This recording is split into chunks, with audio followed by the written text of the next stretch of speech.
drunk. And here we go. Welcome to Whiskey, Watches, and Wheels. I am Matt, and along with my host of Merry Misfits around here, we're going to give you guys a quality episode tonight. So, as I said, I'm Matt. Casey? I'm Casey. I'm James. All right. Kevin. Hey, we know who we are. That's a beautiful thing. So, I guess Let's let's get Kevin remembered. We're happy Kevin remembered. Yes, to participate. I guess let's... This is gonna be a good episode. We've been drinking, It's gonna be a great episode. So fucking let's get this thing rolling as far as our wristwatch check and what we're drinking. So Casey, go ahead and start us off, buddy. I'm back with the 98 Accutron. And are we doing what we're drinking here as well? Sure, let's do it all in one. Fuck it. We're winging it. Since you all made fun of me last time for only drinking old fashions, tonight we've got brand new bourbon that's out. Bardstown Bourbon Company Discovery Series 11. Nice. Is it in there? Nice. Awesome. So how is it? It's really good. Really good. It's 3 Kentucky bourbons, 13, a 10, a 6. They're really good at blending. Bardstown is. This stuff is really good. Really good. Highly recommend it. It's a little pricey, but highly recommended. Nice. James? I am wearing a Seiko this time around. It is a Seiko 5 sushi roll. It is a reissue, by the way. So 1 year only, May of 77. And it is, like I said, it's a reissue.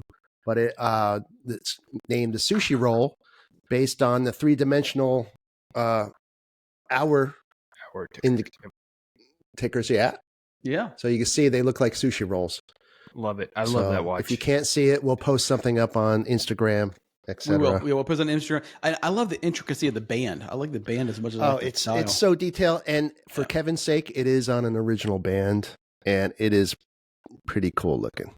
Yeah, that's awesome. So it's a little bit loose. You need to tighten up those links. I do. Tonight I have. You're like a Filipino uncle. Loose band. I don't even know what to say. Tiny peanut. Okay. Well, anyway, I'm drinking Jameson Crested, which is a triple distilled Irish whiskey and not available here in the U.S. Nice. So. Cool. I am wearing not a Seiko today. I'm wearing a Rolex. Rolex Air King reference number, as they all say, reference number 116900. My first Rolex. Kind of beat up. Not too much, but dude, the Air King does not get enough love. Yeah. Special occasion. New. Nope, this one doesn't get used too much. I have a little scratch, a very hairline scratch in it, and I don't know. Wear it. Just wear it. Yeah. I wear it. Yeah. This is my first one. This was like, hey, I don't want to say I made it, but it was kind of like, I want to get a Rolex. And it's my first one, so I used to wear it a lot. I'm drinking. I like that you brought out the aviation watch after you saw mine. I think that's why.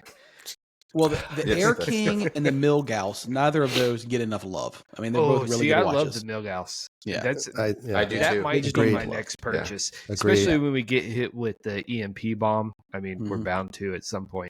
My watch will keep ticking. That's right. You're good to go. Yeah, and I'm drinking. He drinks so much he doesn't remember what he's in his cup. No. I'm actually drinking Buffalo Trace. There you go. He had to think about what he wanted to listen. Buffalo Trace, you're silently being judged by Casey right now. No, he's getting a slap on the wrist for that one. Buffalo Trace is a middle shelf generic bourbon. I think it's perfect for mixing. If it wasn't so hard to get, I think more people would mix it. It's not special. It should be mixed. It's fine. It tastes good. There's my soapbox. Ooh, I think we're going to have a few soapbox tonight with our topic. Oh, probably so. Get we're going to ready cover for a wild ride tonight, guys. So I am wearing a new acquisition. I got this little Sturmansky Gagarin. Nice. It's a Russian watch. I'm trying to do this whole watches in space theme kind of thing to go with my Speedmaster. That's a great idea. So I picked it up. It's really cool. In 1961, Yuri Gagarin went to space, and he was wearing a Sturmansky. And so this has supposedly there's the first watch that has ever been in space. So it's pretty cool. So you might as well start with the first. By a person. By a There's person, supposed to be, correct. I think, a dog. Yeah, Leica. I thought it was a Leica monkey. the dog. Yeah. No, it's Yeah. So Leica first- the first dog watch. went into space for Russia. Yeah. So that's, and then listen, guys, someone has to stay sober. Someone's got to do the board. So I'm drinking Diet Coke. Sorry. Where did you get Vintage. that cup? We talked about it in the last episode. One of my vendor buddies got this cool for me. Cool I little still like it. Cool. Yep. So cool little Orca tumbler made to look like a whiskey barrel. I'm silently judging. It's okay. You can judge. It's a fine. Can you imagine if Matt did drink We'd be in trouble with us? Yeah, and here's what happens. So F-bombs. Matt drinks. Matt gets liquored up, and then the episode comes out like shit, and then Matt's getting blamed for the episode being like shit. I would Well, definitely we haven't had blame that you. yet, so I mean, Yeah. So it's all good. So Hey, what's our topic? So here's the topic. James hates this topic, but it's the topic nonetheless. So we have to talk about it. You know, the Cybertruck, Elon's fuck up, or however you want to call it. You know, the Cybertruck was supposed to be here several years ago, and now it's supposedly finally here. But listen, at the end of the day, Whiskey Watches and Wheels. We do talk about automotive things, and so it's kind of hard not to talk about this when it's in every news feed that we see. So we got to talk about it. You know, electrification. Whether we believe that it's the future or not, it's coming faster and faster. More and more cars are going electric or hybrid. So we got to talk about it. So let's just jump into the Cybertruck. What's everyone's thoughts and opinions on it? First of all, What the hell is it? what is it? Here, I'll show you exactly what it is. This is what it is. It looks like a DeLorean and a piece of modern art had a fuck child. A shit. So this is what it is. You can call the styling polarizing. I personally don't get it. I mean, I guess it would be cool for about 15 minutes. I'm not a fan of the styling. But that's what it looks like. In a sea of sameness, it's not the same. No, it'll definitely stand out. There's no getting around it. It is different, and I applaud the effort to be different. But this is ugly as fuck. It's terrible. And I the don't wheel understand covers are rubber. I don't understand an electric truck that's or any electric vehicle that's not really as aerodynamic as possible. This thing cannot have a good drag coefficient, and it's going to need all the help it can get. It's with improved. range. It actually has been improved from the original design. That's why it's a little bit different. If it's a 0 to a 0.1, is that really worth it? I don't know exactly what it is, but it looks like a brick running through the air, and maybe they figured a way to do it better, but I don't understand the purpose of going electric and then having a brick run through the air. Because it's Elon, man, he can do it. I have to believe the designers at Tesla did not want to see this. You know, I have to believe that this was Elon's love child, and he was pushing for this since day one. I can't believe the designers that, you know, because listen, some of the Tesla vehicles, you know, the P90 or P100, the Model 3, I mean, they're not bad looking cars, you know, for what they are. I saw one of them at the grocery today. I think the big sedan, the whatever it is, P90 or whatever. I think that's a fine looking car. It looks normal. It looks like a fine car. The Model 3, I'm a little wishy-washy on because of the radiator, where the radiator would go. Yeah, I think that should have been done more traditionally. I think it would have helped the car, but I don't think it's terrible looking. But the Cybertruck is just it's not good. It's not good. No. Well, so let's go over some specs on it anyway. So, you know, for a truck. Hold on. I actually like it, and I haven't told you guys. You did. You told us. Of course, tell you the fucking audience. did. Tell the audience. So, I actually like it. I'm looking for the movie. I think Harrison Ford was in it. It's an 80s movie. I'm trying to find what movie because I'm trying to think what that car reminds me of. And it seems like all of the boxy cars, it's not Total Recall, but kind of like Total Recall. Sounds I'm like trying to think. Mad Max. No, I'm trying to think what the movie is. And they say a lot of these cars are from like that movie, and it'll pop up. I'll look for it. But that box style, even Total Recall and stuff like that, it's totally out of the norm. I do like the fact that, hey, you can, not that I'm in cartel or anything like that. Bulletproof? I am Mexican, but yes. Where did the cartel come from? I don't know. Kevin, the cartel leader. I'm drinking. he is in Florida. Hey, I'm in Florida. I'm trying to find the movie.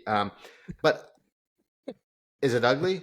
Yes. So is the DeLorean. And the original DeLorean did not sell Blade Runner. That's Blade Runner. No, it didn't. Blade Runner. It has that boxy. I've had a friend that actually bought a Tesla. He bought it for his commute. We all know him. He's a dentist or endodontist. I like that guy. Endodontist. And he actually traded in probably after 6 months because he said it was just boring. And he bought the new Cadillac, I don't know, the supercharged one. Would I buy one? First of all, it wouldn't fit in my garage. So I think it's too wide. Maybe. So I did put the $100 thing deposit down on one. It's $250 now. So will I ever get it? Probably not. So this goes back. They're saying that car, if you purchase the deposit, the amount of people that have put a deposit down, 2 to 5 years when they're actually going to get this car. And if you notice, that's like GT3 level. Not really. No, but I'm the sorry. Cars don't change. No, I mean, if it's not. No, 80,000, 89,000. No. I'm talking about the wait list. Well, at least with Tesla, you can pay $100 and it may be 7 years down the road, but you're going to get one. Hopefully, with Porsche, you're lucky if you can even get an allocation. That's true. That's true. Well, and I had put a while ago. Me and my wife, Tesla had that Speedster that we put a deposit on. I want to say it's been 3 years ago now. It's got to be longer. No? I think it was longer, but it hasn't come to fruition. I did get my money back. It was not $100, and they never made it. Now I think the truck's even faster than the Speedster from what I've seen. They shot one in space, though. I know that, Kevin. Okay, did they? So here's some specs on the truck, and I will give it this. Am I a fan of the styling? No. Do I think some of the features are cool? Sure. I mean, but the features are the same with a lot of the cars nowadays, But from a truck perspective, let's gear it after a truck. So it's got 11,000 pound towing capacity, which is for an electric vehicle. Impressive. That's impressive. That's impressive. And as far as the payload, 2,500 pounds. So it's right there with an F-150 or whatever, So it's not a half ton, but it's fine. So that's got there for it. Is the spare tire in the trunk like a Ridgeline? It doesn't. The specs didn't say. I'm not sure where it's at. Underneath. It has to be underneath. I know it does. It does have. It's like tucked under. It's tucked in, just like the owners. They're tucked. Like a Ridgeline, like a Ridgeline. There is a storage under the bed, and then there's also a frunk. Not like a Ridgeline, but so there you do have the storage, which is kind of cool, just like the Ford Lightning. You're going to get on range for the top tier model, which is the Cyber Beast. You'll get 340 miles of range. Ooh, right? That's clever. Cyber Beast, 340 miles of range, 250 miles of range on the base model. Okay. Okay, go ahead. Finish. I'm sorry. Well, that's okay. Cyber Beast. All right. Cyber Beast is basically a 3-motor, 845 horsepower model. That's going to be their top tier. Base model. You know how much it weighs? It was 11. I think it's 11,000 pounds. Yeah, well, I think it hauls 11,000 pounds. It hauls 11. 22,000 pounds to stop on a highway. Yeah, unbelievable. Yeah, so 0 to 60 though. Here's what's impressive: Cyber Beast, 3 motors, 845. 0 to 60, 2.6 seconds. Yeah. Yep. But they've commoditized. I think we should be over the 0 to 60, 0 to 100 specs. I agree. don't think it matters anymore It's a because the novelty. electric cars have commoditized acceleration, right? Correct. A fucking Kia can out accelerate a new 911 GT3, whatever. I don't think that matters anymore, and I don't say that from like a jealousy standpoint, because who doesn't love going 0 to 60 stoplight to stoplight? But I don't think anymore that we should be looking at that statistic, because any cheap ass electric car can crush any modern gasoline. Okay, what about quarter mile time? It's still killing the quarter mile Quarter time. mile time? Again, I don't run quarter mile, so quite frankly, I don't give a shit about that either. So how should it be measured? 0 to 100 to 0? So I have a hard time saying what it should be measured by, because all these things, the 0 to 100 to 0 is more in my wheelhouse, because I'm a sports car guy. I want to take things to the track. I love that. But so what I care about is range and towing capacity, right? I own 2 Cayennes. Why do I own 2 Cayennes? Because I tow and I want a highway cruiser. I drive 60,000 miles a year. These electric cars, let alone the Cybertruck, will never be in my realm of vehicle selection, because they cannot get to where I need to go. Yeah, you can't do a day. You can't do a day of your job. Correct. My furthest account, which I'm at several times a week, is 306 miles from my door to that hospital. So I do that at 4 o'clock in the morning, arrive at 7 o'clock. It's 3 hours and 6 minutes. I know exactly how long it is. So it's not 300 miles, but it's 3 hours and 6 minutes. I can't get to that hospital, that facility, and back on a single charge. No. Hospitals out in my part of the world do not have superchargers. They don't have charging stations. There's no charging station along the way. So for me, all this stuff is kind of superfluous, if that's the right word. For those that live in the city, say you live in downtown Charlotte, say you live in Orlando, Tampa Bay, Miami, New York City, San Francisco, or most of California has done well with their infrastructure. But these things are not normal people cars. These are coastal cars, right? You got the East Coast and West Coast. For those of us that are in the middle, and I am a middle of the country, flyover country person, right? I'm born in Kentucky. I live in Virginia. These cars are not reality for us. It's almost insulting that the media and the government want to push these cars on us, because this is not in the realm of possibility for us in the normal part of the country. Outside of my wife can drive this to the office. Her office is 15 minutes away and back. We could charge it in the garage overnight. Yeah. But for those of us... But you say normal, not to interrupt, but you say normal, but most of the populace is in big cities. So how can you make that argument when you're saying, yes, you're normal, but there's more people in probably New York City than there is the whole state of West Virginia, or there's more people in LA. So when you look at it as a business sense, and I'm only saying this, I'm not saying this to argue with you guys or anything like that, but I'm looking at it as when we're looking at, I mean, how do you think, there's so many things that with our government and stuff. Oh, well, hey, this happened, not to get on politics, but it's because the more the populace, there's more people in those big cities. So when you're looking at a company, it may not appeal to you. It may not appeal to me. I'm in a small town outside of Tampa. We don't see a lot of them. You go to Tampa, you see a lot of them. I see a shit ton.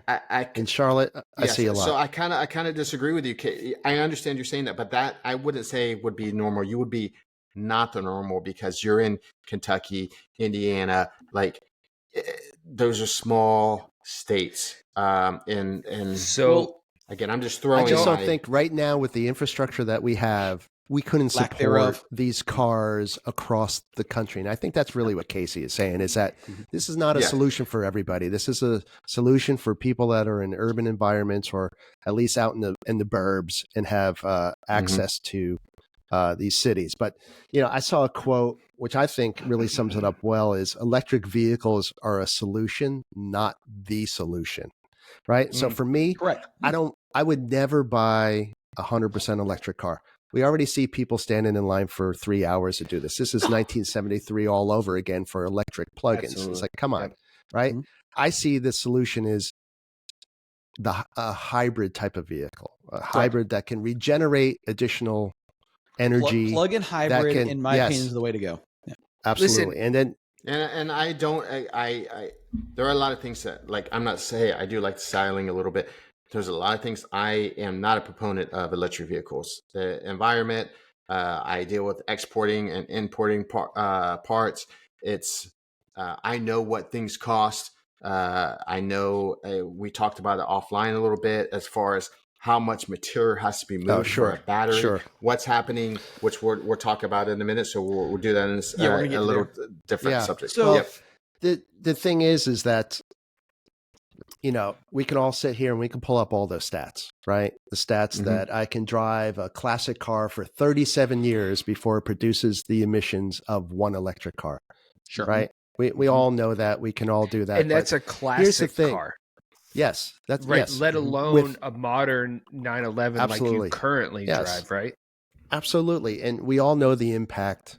We're just kind of kicking the can. So instead of at the pump, we're doing it in our house. So that electricity has to come from somewhere. So it's just kick the can. But the thing is, what I like about the Cybertruck is it pushes the envelope. And maybe there's things that we adapt. It's no different than Formula One, right? Where you push it, and eventually those the evolution and the things that they create to go fast make it down to the daily car. So one of the big things is the 48 volt, right? And the plug and play, there's literally a single line going through. There isn't this crazy, insane harness, which, maybe that's what's going to make things better going forward. There's a lot of technology on the plate, on the table right now. People trying new stuff. It's VHS and Betamax all over again. People are trying different things, and something's going to stick at some point. You're giving your age away when you say VHS. That's okay. And Betamax. Yes, you are. Explain that. I don't mind. 4K versus CD, HD, vinyl. DVD. Yeah. But I agree with a lot of these points. I love the fact that car companies, specifically Tesla, Porsche, Kia, Hyundai, are pushing. Toyota's, I think, a little behind. But I like the idea of pushing the technology. What I don't like is the assumption and the push for urbanization. Mhm. There is a large segment of the populace that are not around large cities and that don't have access to these chargers within the city. Now, yes, anybody can put a 210 box in their home. But for those of us, and there's a lot of us in this part of the country that drive significant amount of miles every day to get to and from work, that may not have the time in the evening to charge a vehicle enough that that will get them to work the next day. So, hybrid. I agree. I agree. I'm not disagreeing. What I'm saying is that the push for this 100% electrification is, I think, a bullshit. That, for lack of, So I think it's bullshit. And I do want to get into more of, as you all said, the infrastructure, the lack of infrastructure. Right now, I think I like the private companies that are putting money into the infrastructure. I like that. I don't think the government should be in it at all, but that's another discussion. And I also like the fact that there are alternatives, these meet me halfway, or alternative fuels that can come and can be helpful. But this idea that 100% electrification is the answer, which is what we're being fed, in my opinion, is absolute bullshit. Absolutely. I agree with you, Casey. And I think there's something else going on, right? So I don't want to get into conspiracy theory shit, but We're No, going fuck, with we've the been no drinking, one's- man. Go ahead, do yeah, it. but if no one's complaining, right? If no oil company is complaining about electrification of vehicles, There's a reason for that. there's a reason. Absolutely. Well, so Well, and let's not forget that who makes the power for these electrification stations, right? Like nobody seems to be on a large scale discussing that the fact that these power stations, at least in the South, are still powered by coal or natural gas, which natural gas is I'm a huge fan of natural gas, but they're still powered by these quote unquote terrible power sources, when in fact they're powering the very sources that you say are good. Who is powering the homes? I believe I've done, I did a big presentation for something totally different on the power sources within the country, but most of it is natural gas. So you cannot on one hand say natural gas is terrible and electric is the way, when natural gas is powering the electric wave. So we have to figure a way to bring that together. And do you like that, Kevin? I like that stuff. Take it with a grain of salt, Casey. Take it with a grain of salt. But when I was doing all this research today and reading all this stuff, trying to get my mind wrapped around why the push, why the push, and again, Matt, yes. I'm happy that you did all the research for all of us on this. It's okay. Don't worry about Thank it. you. But one thing I saw on multiple websites, call it conspiracy theory, call it whatever you want to say. These were, again, yes, they are government run websites and everything, but everyone is reporting that the current consumption of fossil fuels, that we will be out of fossil fuel in anywhere between, some websites said 50, some said 70, how many years have they been saying that? I have no idea, because I've never researched it before today. So I honestly don't know. So being in the 70s, they were saying being that. a political junkie, right? I'm Go sorry, ahead, James. Casey. Being a political junkie in my past life, I try to abstain from it now. They've been saying this shit for 50 fucking years, since the 70s. Yeah. At least the 70s. I'm sure there's stuff before that. But they've been saying it from at least the 70s, when we had the gas lines, right? Mm-hmm. I wasn't around for that period of time, admittedly. But I was. read about it. I was, but I wasn't driving. We know it was real, right? We know that happened. So they've been saying this for 50 years. And guess what? And they'll continue to say that. We're still not there. They also told me in elementary school, and I remember it explicitly, that it was the ice age, the coming ice age, that was going to fuck us. Well, guess what? It didn't fucking happen. I saw that movie. It sucked.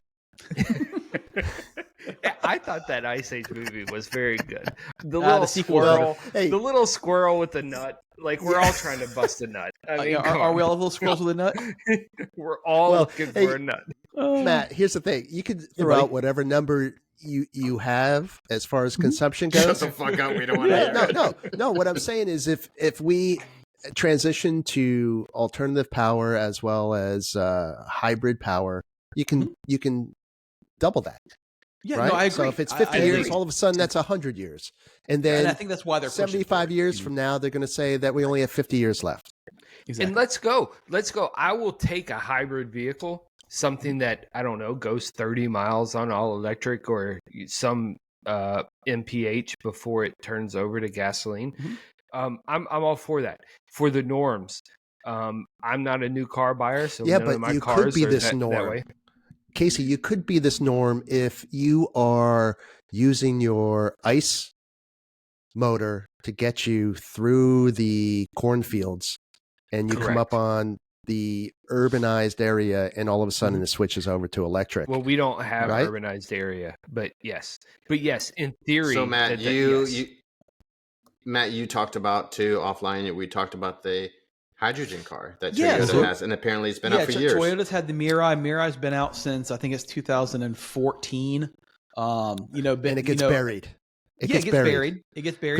Because there isn't a not only that, but come on, one day in one day, we went from all oil to, we're all switching to electric. That's the solution. As opposed to, wait, where did the innovation come? And then all of a sudden, it's all or nothing.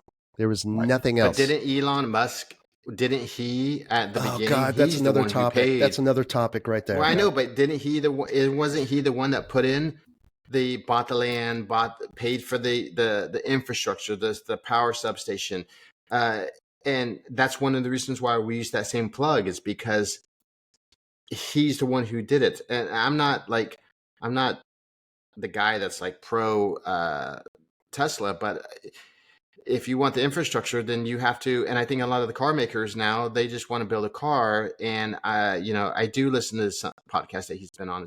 I personally, he's a zero fucks give a guy. Like he doesn't care.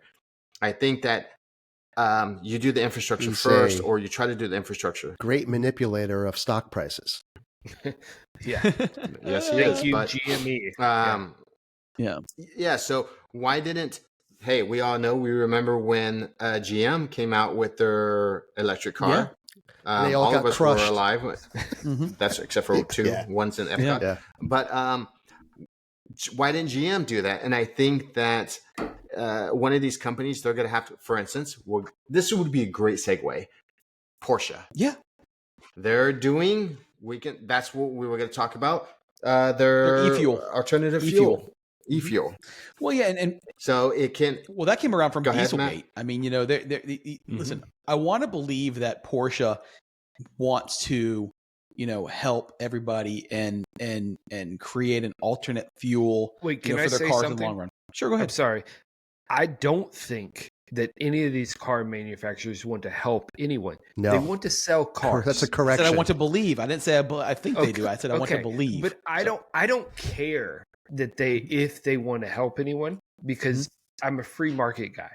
At the very core, they want to sell cars. So they're looking for what is going to sell me the most cars down the road. So they're hedging their bet, in my opinion, with this synthetic fuel, which I'm a huge fan of in theory. I think some of the data you gave us earlier might, or you're going to give us, that you will give us, change that a little bit.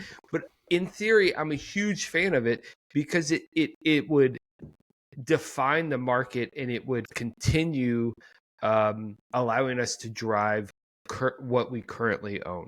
Well, and just may spur on additional innovation. Absolutely. As in, hey, we went to market with this. Why isn't anybody else dealing with this? Yeah.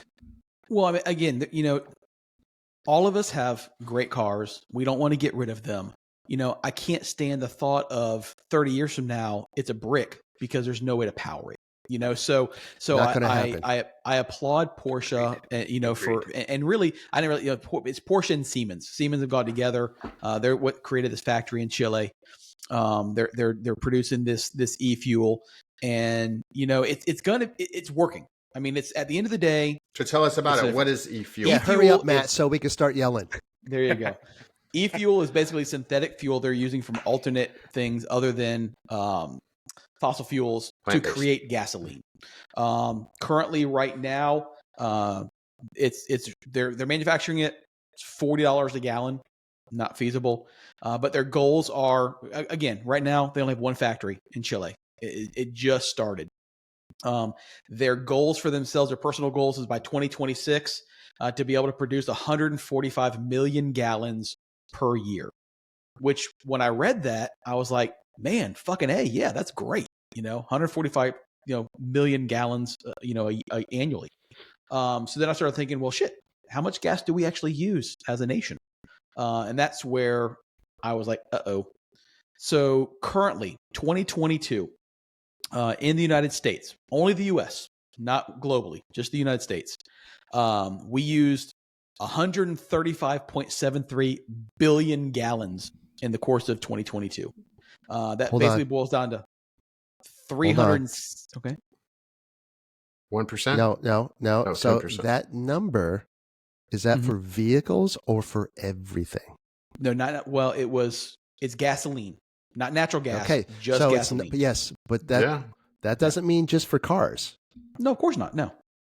Right. So I No, mean, that's we have important. So That's if we important. really want to dive deep, we need to figure out what is for cars and in the United States, because again, not everyone's driving. We're just talking about America. Shit. Not everyone's driving uh, uh, electric cars. So we're just talking about here. What percentage of that market is using? Just hypothetically speaking, what percentage of that market is using electric vehicles right now, or what percentage is out there in the market that possibly could be the same? Those gallons could possibly be the same as the people that are using electric cars right now. Is this the part where we make up numbers? Yes. no, No, don't want to do I'm just that. asking. I mean, we can extrapolate and hypothesize. Well, I'm just saying that's a pretty big number that you have, and that's Sure. for everything. So there has to be a portion of 370 that. million gallons per day is what. Yeah, do you know how much the airplane uses? It's true. Yeah. But at the end of the day, they're still, I mean, it's going to be gasoline. They can use, e-fuel as well. I mean, they're not, unless they're going to start making electric planes, they're going to have to use But fuel. they're not making electric. That's the thing is, I think for Porsche, they're concentrating on the commuter, and you can Sure. put in a 1969 Camaro. So if we really wanted to deep dive on this, I think we could probably crunch the numbers, figure out what it is, and it might actually be a little more feasible than what we're thinking. Again, comparable to the people that are using 101. and why is aviation this so hidden? Why isn't politics perhaps? Maybe. Why isn't no one really talking about the e-fuel, and it's just batteries? And then let's talk about the environment. I mean, how much, Matt, you had some numbers, and I think you talked about what it takes to make one battery. Oh no, that was not me. So I think James has the numbers on that. Okay. James is James. James is the expert when it comes to. No, I made that shit up. No. I didn't research the actual battery situation, and not No, going to throw well, stuff out there. What because we I do don't know about the batteries, I do know it's horrible for the environment. I mean that's a given. is that these lithium mines look like the old coal strip mines, and that the environmentalists went fucking wacko over strip mines. And let's be honest, like nobody wants a whole mountain torn down to tear out what's inside. But what we know is that coal, as an alternative, no longer does that, and B, that lithium, which is the overwhelming majority of these batteries now, or nickel, do in fact tear out whole mountainsides to mine this stuff. And so if we're looking at what do they call it, the exhaust gases only, sure, an electric vehicle has no exhaust gas. Of course, it's not polluting once it's made, but we should be. I don't say we have to. We should be looking at these things as a whole, holistically, and say that what does it take to, in fact, manufacture one of these vehicles, i.e., the battery, and how much damage or not damage, whatever the case may be, to produce this whole product. And when you compare that to what is currently being made using fossil fuels, or long term, say it's a biofuel or a synthetic fuel, what will these vehicles look like in that scenario? And I don't feel that the current political or environmentalist picture takes all of this into account. They do. I think they just hide it, and I think that's what you said, Casey, to begin with. Car manufacturers care about selling cars. Sure. And rightfully so. I mean, That's they their don't business. care, and they're got lobbyists in there, and they're paying off. We don't hear nothing about what is doing the damage that it's doing to their environment.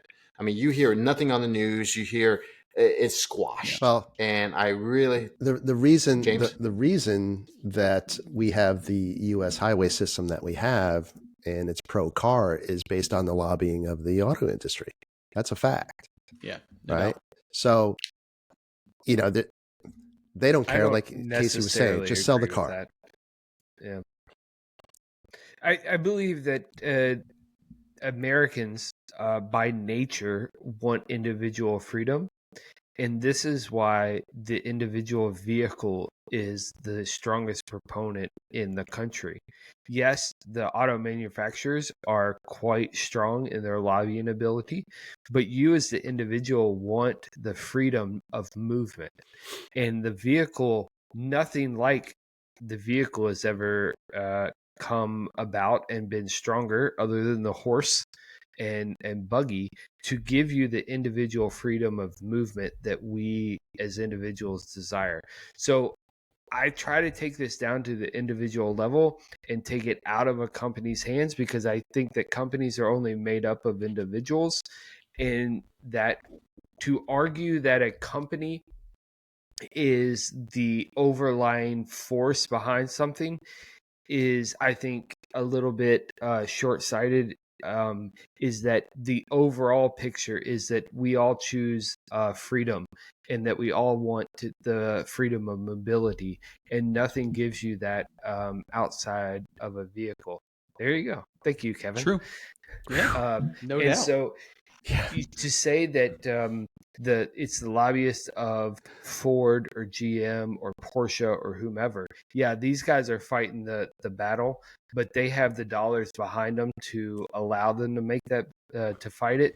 But it's us on the ground level that we truly want to be able to buy fuel, whatever its form, to be able to go from, in my case, Virginia to South Dakota to see the Black Hills, to California to see San Francisco, to Florida to go visit y'all in Tampa Bay and St. Augustine and Orlando. So I think that these things, we have to look at them at a closer individual scale and see what that ultimately means for the individual, because the smallest minority is the individual, and that's what I truly care about, whether it's me or somebody else. It's the individual freedoms that we have, and this is getting very patriotic, but we need to retain that individual freedom. The only way we do that is by individual movement. Shit, I need a drink. Well, so Casey, I don't necessarily disagree with you at all. I will say that, in my opinion, I would love for gas vehicles just to stay the way they are. That's not going to happen. I'm not all in on electric vehicles yet. I mean, I think at some point in time, if the infrastructure's there and I can realistically go 500 miles, stop at a gas station, plug in, and be ready to go in 20 minutes fully charged, then yeah, it's a viable solution. Then I'm sold. I agree with that. I agree with that. If we can go, even with the environmental aspects. Well, I'm not one that believes in the environmental overall aspects, but if I can go a full gas tank and I could charge in 20 minutes, a full gas tank being a full gasoline gas tank, so 400 miles ish is what our vehicles get, not the diesel. That thing is a fucking beast. That'll get 700. But the gasoline. So if we can get 400 rough miles out of a full charge, and that you could charge in 15 to 20 minutes, I would be behind that. We're not anywhere fucking close to that. Nowhere near it. No. That's anywhere near it. In my opinion, the best thing going right now is plug-in hybrids. I mean, you look at the brand new 2023, and I know we all love Porsche, but the Porsche Panamera e-hybrid for 2023, comes in two flavors: 2.9 liter twin turbo V6 or 4 liter twin turbo V8. 455 horsepower in the V6, 690 horsepower in the V8, which are great sports cars, but at the same time, they're plug-in hybrids. So you can get 39, almost 40 miles of straight charge on charge only. So for a lot of people, like for instance, Stacy, my wife, all right, she literally works 5 minutes, 8 minutes from the house. So if she had that car Monday through Friday, she could go straight on pure power, electricity, and not use 1 ounce of gas. And the good thing about the Panamera, what Porsche's doing, is that because it is a smaller battery, because it's just there to help range extension, you can literally plug it into 110 in your garage. You don't need a special charger. Plug it into 110, and you basically get 5 miles per hour. So in the course of an evening, you get your 39 miles back. I'm a huge fan of that. I think that, as I think James alluded to early, I'm a huge fan of that because, as you said, most say even if you take half the cars off the road during the day, say it's housewives or stay-at-home husbands, whoever, but you take half those vehicles off the road and they're 100% nighttime electrical production. We know that that's better. We know that that's cheaper. We know that that's less strain. Those are golf carts. Golf carts are good. Exactly. We got plenty of those. We know that those are less stress on the infrastructure. I'm all for it. And hopefully my wife will be there one day where she can drive, say, a Taycan. Fucking would love one. If she could drive that to and from work. But then we already have that with the Prius and also with the BMW car, but they just never took off. Do you want to drive a Prius? Well, here's the problem with the Prius. So they're I mean, torquey. They're torquey. Fuck that. That's a piece of shit. Like, you don't want to drive a Prius. And this is one thing we didn't mention about the I know Cybertruck. how to trigger Casey. The Cybertruck. The new Prius, though, I will give him credit. The new Prius isn't bad. The brand new one, but still. You didn't buy one. You haven't bought one. No. It's the fucking build quality on these things is garbage. And going back to the Cybertruck, we know it's garbage. So is the Tesla. Yeah. Exactly right. It's garbage. Yeah. Would I buy one? I'm not a buyer for it. Even in its current iteration of, say, for my wife to drive around in town. I haven't bought a Model 3. It's dog shit. I don't want door gaps that fucking change every 3 inches.